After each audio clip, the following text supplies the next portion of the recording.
Welcome to the Deep Dive. Today we're looking at something you might remember, or maybe you've only heard whispers of, McDonald's Arch Deluxe. We've gathered some fascinating material that really gets into the story of this premium burger and the journey it took. That's right. And our goal for this deep dive is, well, to understand why this burger, specifically aimed at adults, didn't quite stick around and, what McDonald's ultimately learned from that experience. What's really striking as you delve into this is just how ambitious the Arch Deluxe was. It wasn't just like a new menu item. It was intended to be a real game changer. The game changer, yeah. McDonald's wanted to break out of its usual image and appeal to what they identified as a more discerning adult palate, hoping to attract folks who might have, well, previously passed by the Golden Arches. Exactly. And if we unpack that game changer idea a bit, you see they aim to combine McDonald's renowned efficiency with what they envision as a high-quality, chef-inspired product. Right, chef-inspired. They even brought in a top chef, Andrew Salvaggio, to create the recipe, really emphasizing premium ingredients and complex flavors.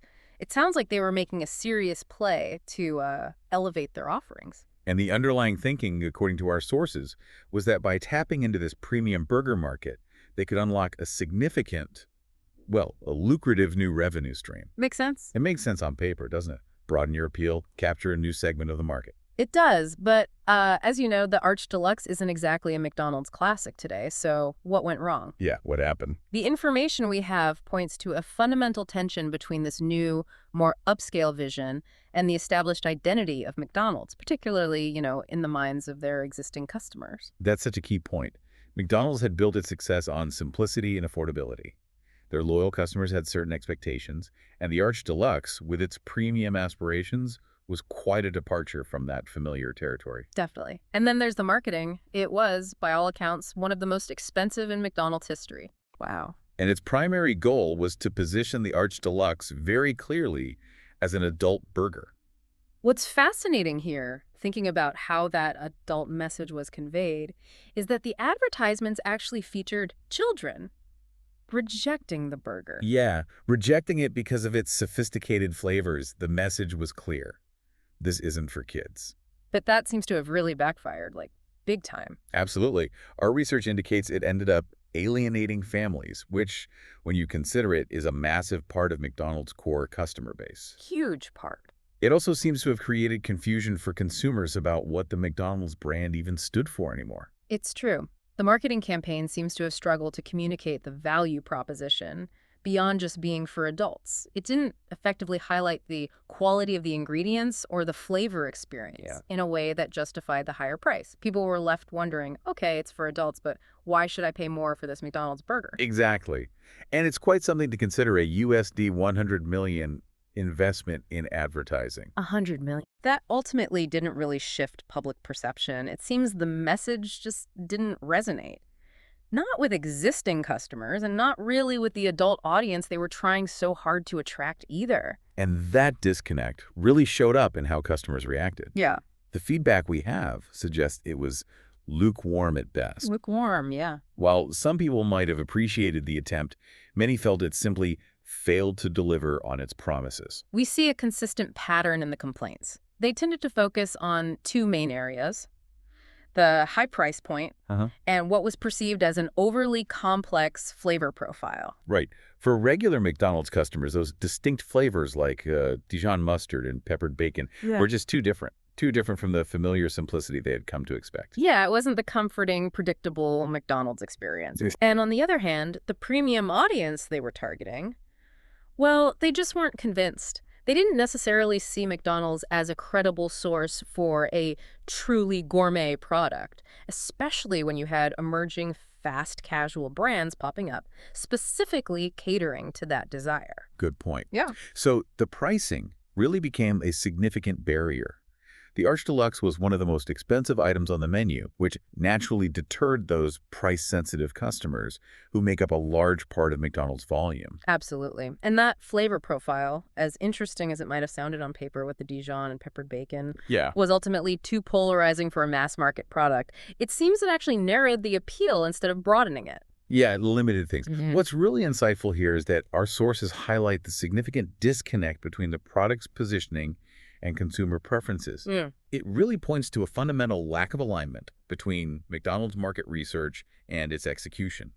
They had a vision, but it just didn't connect with what people actually wanted or expected from McDonald's, or maybe even from a premium burger experience in general. Okay, so the Arch Deluxe didn't exactly become a fast food phenomenon. We get that.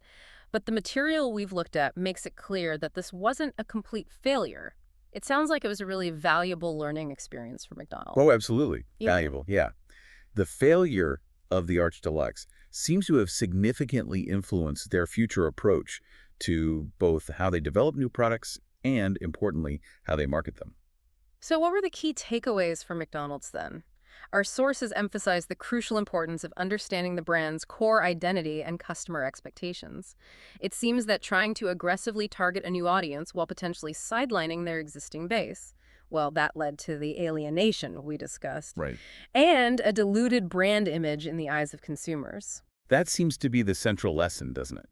You can't just abandon what made you successful in the first place. There needs to be a more nuanced approach to market segmentation and product positioning. Nuanced, yes. You can explore new areas, sure, but it needs to be done in a way that complements, not contradicts, your established brand. And the lesson around pricing is pretty clear too.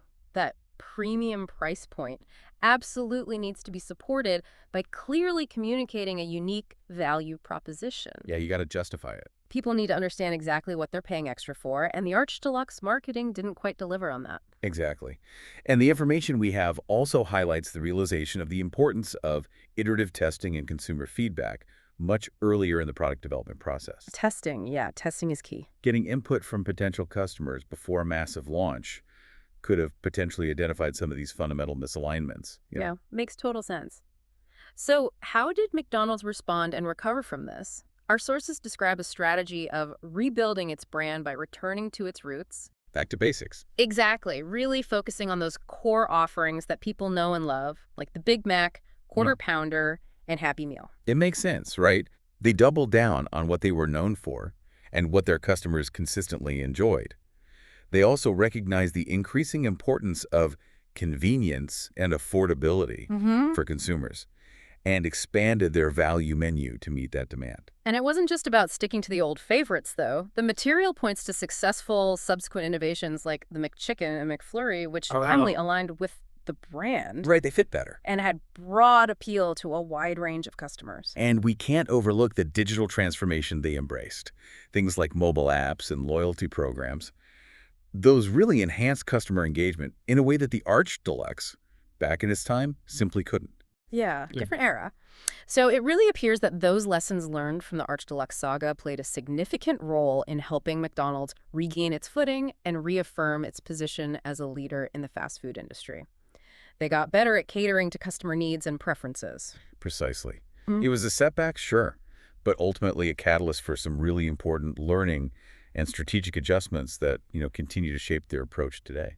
To really bring this full circle, we came across a fast fact from a 2023 retrospective study on fast food product launches. Oh, yeah. It actually cites the Arch Deluxe as a textbook example of how misaligned branding and market positioning can lead to product failure. Wow, textbook example. That's quite a legacy. It is. And what's so significant is that the study reiterates the importance of aligning any new offerings with a company's established identity and customer expectations.